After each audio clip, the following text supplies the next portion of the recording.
First ever factory outlet, Chandanagar, Mukunda Jewelers, opening soon. No making charges. Bigg బాస్కి వెళ్ళిన తర్వాత బయటకు వచ్చిన తర్వాత అనవసరంగా వెళ్ళానన్న ఫీల్ ఏమైనా వచ్చిందన్న నీకు? లేదు, రాలేదండి. నేను చాలా ఎంజాయ్ చేశాను బిగ్ బాస్. మీరు ఎంజాయ్ చేశారు, బట్ బయట ఆడియన్స్కి లైక్ బాలాదిత్య ఏంటి ఇలా ఉన్నాడు అంటే కొంతమంది మంచిగా అనుకున్నారు, కొంతమంది అరే ఎందుకు ఇలా ప్రతిదీ టేక్ ఇట్ ఈజీ ఇలాగా లైట్ తీసుకోవడం, ఎందుకు ఇలా చేశారనే కొన్ని టాక్ కూడా మారింది. అంటే దానివల్ల ఏమైనా ఇబ్బంది అయ్యిందా నీకేనా బయట అనేది? ఎవరికైనా సరే బయటకు చూసుకున్న తర్వాత, అసలు నువ్వు కూడా బిగ్ బాస్కి వెళ్ళావు కాబట్టి ఒక విషయం చెప్తున్నా. What people see in Bigg Boss is real but not actual.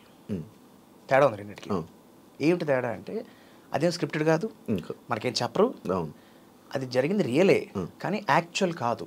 ఎందుకు యాక్చువల్ కాదు అంటే, ఇప్పుడు ఫర్ ఎగ్జాంపుల్ నువ్వు నేను 10 పాయింట్లు మాట్లాడుకున్నాం. 10 పాయింట్లు మాట్లాడుకోవడంలో ఫర్ ఎగ్జాంపుల్ ఈ వీక్ నన్ను లేపాలి, నువ్వు మాట్లాడిన 9 పాయింట్లు రాకుండా నా ఒక్కడి 9 పాయింట్లు వచ్చి నువ్వు చిరాకు వచ్చి లేచి వెళ్ళిపోయావు. ఆదిత్యన్న ఏం మాట్లాడాడబ్బా, అసలు శివకి మాట్లాడరాక లేచి వెళ్ళిపోయాడు అని ఒక ఇంప్రెషన్ కలుగుతుంది. ఇప్పుడు ఇది రియలే బట్ యాక్చువల్లా కాదు. అంటే అన్నీ ఇలా చేస్తారని చెప్పట్లా, కుదరదు కూడా. ఒక్కొక్కసారి వాళ్ళకి కొంత చూపించాలంటే చాలా లేపాలి. ఆ ప్రహసనంలో ఏమవుతుందంటే చూసుకునే ప్రతివాడు ఇదేంటి నేను ఇలా కనిపించానా, ఇది ఇలా అయిందా, ఇది ఎలా అనిపించిందా అని ఒక షాక్లో బాధపడతారు. అది కొన్నాళ్ళు ఉంటుంది, అది ఎవరికైనా ఉంటుంది, నేననే కాదు ఎవరికైనా ఆ ఫీలింగ్ కనిపిస్తుంది తప్ప. బిగ్ బాస్ హౌస్లో చాలా మంచి విషయాలు ఉన్నాయి, చాలా నేర్చుకోవాల్సిన అంశాలు ఉన్నాయి. నేనే కదా, అగైన్ ఎవరికైనా సరే it all depends on how we take it. ఏ మనిషి కూడా సంపూర్ణంగా మంచివాడు కాదు, సంపూర్ణంగా చెడవాడు కాదు. ప్రతి మనిషి సమయాన్ని బట్టి సందర్భాన్ని బట్టి వాళ్ళ మంచితనం చెడతనం బయటపడుతూ ఉంటుంది. సో నన్ను ఇలా అనుకున్నారు అలా అనుకున్నారు, మనం ఒకళ్ళ గురించి అనుకుని ఒపీనియన్స్ ఫామ్ చేసిన వల్ల ఊరిగేది ఏమీ ఉండదు. సో నాకు అందుకనే నేను దానివల్ల పెద్ద ఏం ఎఫెక్ట్ అవ్వలేదు. అంటే మన ఐ డ్రీమ్ టిఎన్ఆర్ గారితో ఒక ఇంటర్వ్యూ ప్లాన్ అది ఉండే, ఏమైందన్న? యాక్చువల్గా నాకు అంటే ఇన్ఫాక్ట్ ఫస్ట్ ఐ డ్రీమ్ అనగా నాకు ముందు ఇప్పుడు ఆయన గుర్తొస్తాడు. ఎందుకంటే ఆయన పాపం I think if I'm not wrong ఆయన కోవిడ్ టైంలో మే మంత్లో ఆయన కాలం చేశారు. నాకు మార్చ్లో ఫోన్ చేశారు ఒకసారి.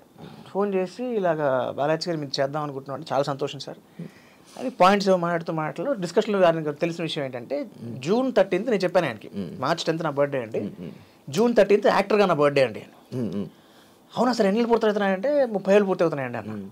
సార్ అదిగా సార్ అకేషన్ అయితే ఇది కాదు ఇలా కాదు, నేను మీ గురించి ఇంకా చాలా పాయింట్స్ రాసుకుంటాను, మీరు నాకు క్లారిఫై చేయండి, ఎందుకంటే మనం ఒక 3 hours షో చేద్దాం. సార్ 3 గంటలు ఎవరు చూస్తారు సార్? కాదు కదా సార్, అంటే మీకు చైల్డ్ ఆర్టిస్ట్ నుంచి జర్నీ ఉంది కదా, సో నేను ఒక్కొక్కరి గురించి కాయిన్ చేస్తున్నా, చూసేవాళ్ళు చూస్తారంటే దాని ఉంది, ఒక రికార్డులో ఉంటుంది కదా. 30 years ఆఫ్ జర్నీ గురించి మీరు డీటెయిల్గా మాట్లాడడం అనేది మీకు మెమరీగా ఉంటుంది, ఆడియన్స్కి ఇన్ఫర్మేటివ్గా ఉంటుంది, చాలా కొత్త విషయాలు తెలుసుకోవచ్చు కదా మీ నుంచి అని చెప్పి ఆయన ఆల్మోస్ట్ ఒక 1-2 months చాలా కాన్స్టెంట్ టచ్లో ఉండేవారు. సార్ ఈ పాయింట్ అనుకుంటాను, ఇది నిజమేనా, ఇలా జరిగిందా, ఏదో బంగారు బ్లడ్ షూటింగ్ అప్పుడు హీరోయిన్ కోసం బిస్లరీ బాటిల్స్లో ఆవిడ స్నానం చేసింది చెప్పి పెద్ద టాక్ వచ్చింది కదా, నిజమేనా, నేను ఆ సినిమాలో ఉన్నాను అంటే నేను అరే ఈ పాయింట్ నీకు ఎలా తెలిసింది అనుకునే అంశాలు చాలా ఆయన రీసెర్చ్ చేశారు. అన్ఫార్చునేట్లీ ఆయన మేలో కాలం చేశారు. నాకు అసలు అంటే అఫ్కోర్స్ ఆయన losing himself is a very big pain. That too ఆయనతో నాకు మెమరీ ఉంటే బాగుండేది అనుకున్నాను, అది మిస్ అయిపోయింది అని. He's a wonderful journalist. ఆయన గొప్ప క్వాలిటీ ఏంటంటే చిన్న డీటెయిల్స్ కూడా బాగా పట్టుకుని నోట్ చేసుకుని ఆయన అడుగుతారు. It's a very great quality of his. ఇప్పుడు 33 years అన్నా నీ ఇండస్ట్రీ జర్నీ? ఈ జూన్ 13th 35th ఇయర్లోకి ఎంటర్ అవుతాను. 35th ఇయర్లోకి. ఎలా ఉందన్న ఈ 35 సంవత్సరాలు నీ ఇండస్ట్రీ ఎక్స్పీరియన్స్? అద్భుతంగా. ఇప్పుడు ఎంత బిజీ అన్న ఇండస్ట్రీ? ఇప్పుడు నాట్ వెరీ బిజీ. నువ్వు అంటే సినిమాల పరంగా కంప్లీట్ బిజీ ఏం కాదు నేను. నాకు ఇంకా మల్టిపుల్ ఫీల్డ్స్లో ఉన్నాను నేను apart from an actor. So ఆ రకంగా ఐఎమ్ కీపింగ్ బిజీ తప్పితే సినిమాల పరంగా నాకు యాక్చువల్గా సినిమాల పరంగా ఫుల్ బిజీగా ఉండాలని కోరిక, ఇంకా ఆ స్టేజ్కి రాలేదు. ఎందుకన్నా గ్యాప్ రావడానికి కారణం? గ్యాప్ రావడానికి కారణం నేను చదువుకోవాలనుకున్నా. బికాజ్ నేను చంటిగాడి సినిమా నాకు ఆఫర్ వచ్చినప్పుడు I was 17, inter second year చదువుతున్నా. నాకు 98.3% వచ్చింది మా గ్రూప్లో. అబ్బో. సో అప్పుడు బిట్స్ పిల్లని అప్పుడే ఇంటర్మీడియట్లో. అవును, అప్పుడే 98లో మ్యాథ్స్ 100 నేను, ఇంటర్లో 150. సో నా గ్రూప్కి వచ్చిన పర్సంటేజ్ అప్పట్లో ఏంటంటే ఇంటర్మీడియట్ మార్క్స్ని బట్టి బిట్స్ పిలానీలో ఎంట్రన్స్ ఉండే సీట్ ఇచ్చేవాళ్ళు. అప్పటికే సెపరేట్ ఎంట్రన్స్ ఎగ్జామ్ లేదు. సో మా మదర్కి నేను పిలానీలో చదువుకోవాలి, బిట్స్లో చదువుకుంటే మంచి ఫ్యూచర్ బాగుంటుంది, కెరియర్ బాగుంటుంది. అని ఆవిడ తాపత్రయం. కరెక్ట్గా ఆ టైం చండీగఢ్ సినిమా వచ్చింది. నాకు ఎలిజిబిలిటీ ఉన్నా నేను బిట్స్కి వెళ్ళలేదు అప్పుడు. మా అమ్మ చాలా బాధపడింది. అరే నువ్వు చదువుకోవాలిరా లైఫ్లో, చదువు ఉండాలి, అది చదువు అంటే కేవలం డిగ్రీ కాదు, అదొక కాన్ఫిడెన్స్ ఇస్తుంది మనకి, చాలా విషయాలు తెలుసుకుంటావు, ఆ నాలెడ్జ్ కావాలి, ఆ ఎక్స్పీరియన్స్ రావాలి నీకు, పైగా చైల్డ్హుడ్ నీ 70% ఆఫ్ చైల్డ్హుడ్ నీకు స్కూల్ లేదు అసలు. సో యూ డోంట్ నో అసలు, నీకు ఆ అవగాహన కంప్లీట్ లేదు. అట్లీస్ట్ డిగ్రీ వరకైనా ఇంజనీరింగ్ వరకైనా ప్రాపర్గా చదువుకుని తర్వాత కొన్నాళ్ళు ఉద్యోగం చేసి అనుభవం తెచ్చుకుని డబ్బులు సంపాదించుకుని నీకంటే ఒక ధైర్యం తెచ్చుకుని దెన్ బై 25 or 26 అప్పుడు ఎంటర్ అవ్వు. ప్లస్ నీలో కూడా ఒక మ్యాన్లీనెస్ ఉంటుంది.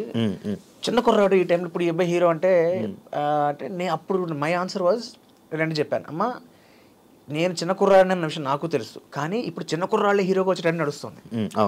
అప్పుడు ఆయన మన ఉదయ్ కిరణ్, తర్వాత తరుణ్, ఆయన తారక్ అన్న అప్పుడప్పుడే ఫ్రెష్గా వస్తున్నారు.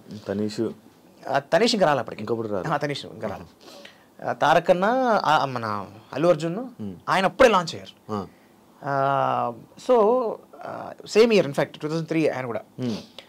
సో ఇప్పుడు నాకు ఈ ఆపర్చునిటీ వచ్చింది. కొన్నాళ్ళ తర్వాత ఈ ట్రెండ్ ఉంటుందో లేదో, అండ్ ఇక్కడ మనకేమీ వెనకాల ఎవరు లేరు మనల్ని పెట్టి సినిమాలు తీయడానికి.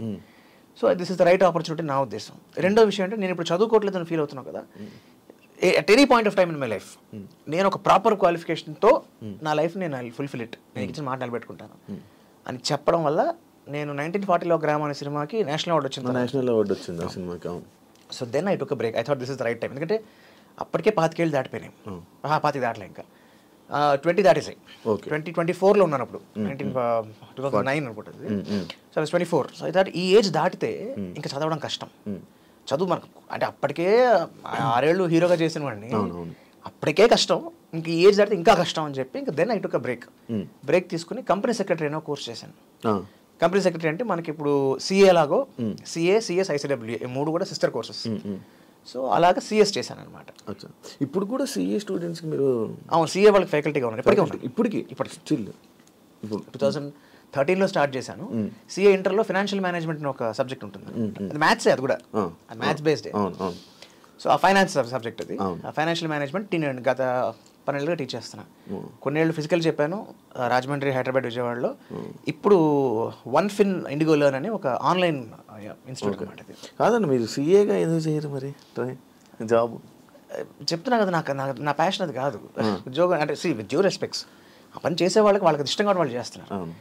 That doesn't give me high. అప్పుడు నేను కొన్నాళ్ళు సీరియస్గా జాబ్ ట్రై చేశాను, ప్రాక్టీస్ పెట్టాను, ఉద్యోగం చేశాను. ఇక్కడ సాటిస్ఫాక్షన్, జాబ్ సాటిస్ఫాక్షన్ అక్కడ లేదు.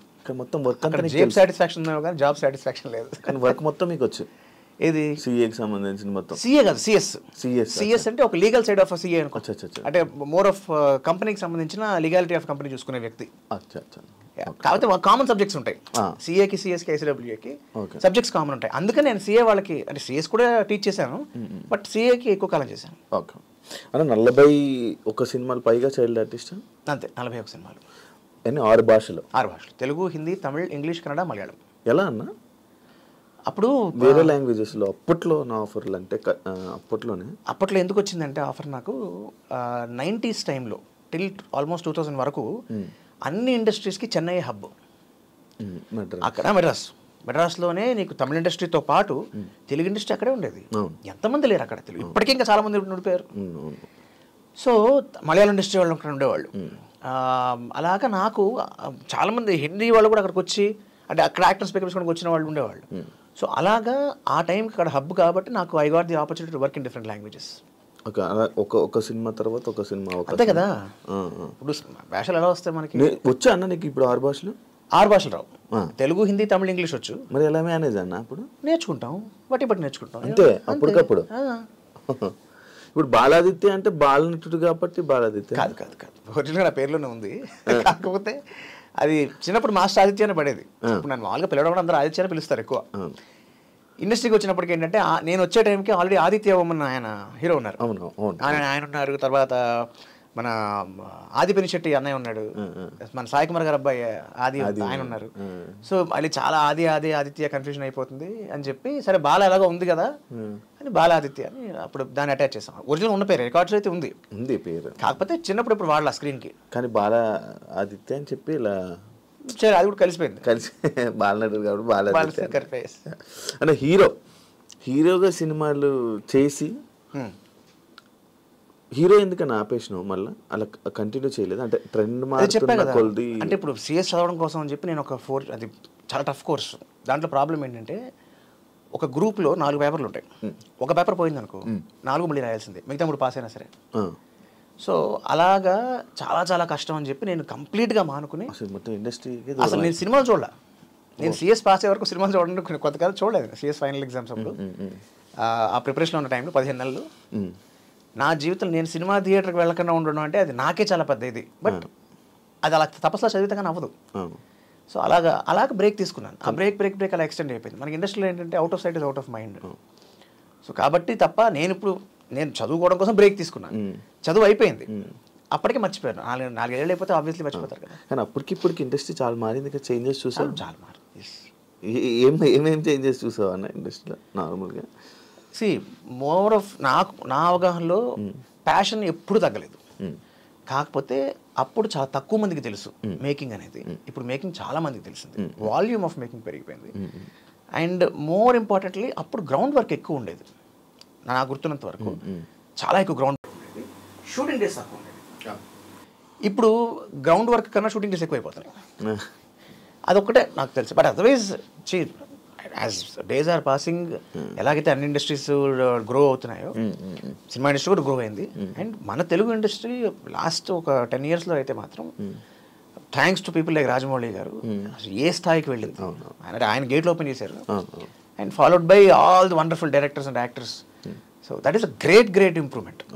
సో అదర్వైజ్ కంప్లైంట్స్ అయితే ఏం లేవబ్బా కాదు. బట్ ఇలాంటి వాళ్ళు people who are making such wonderful quality films వాళ్ళు మాత్రం still they stick to ground work.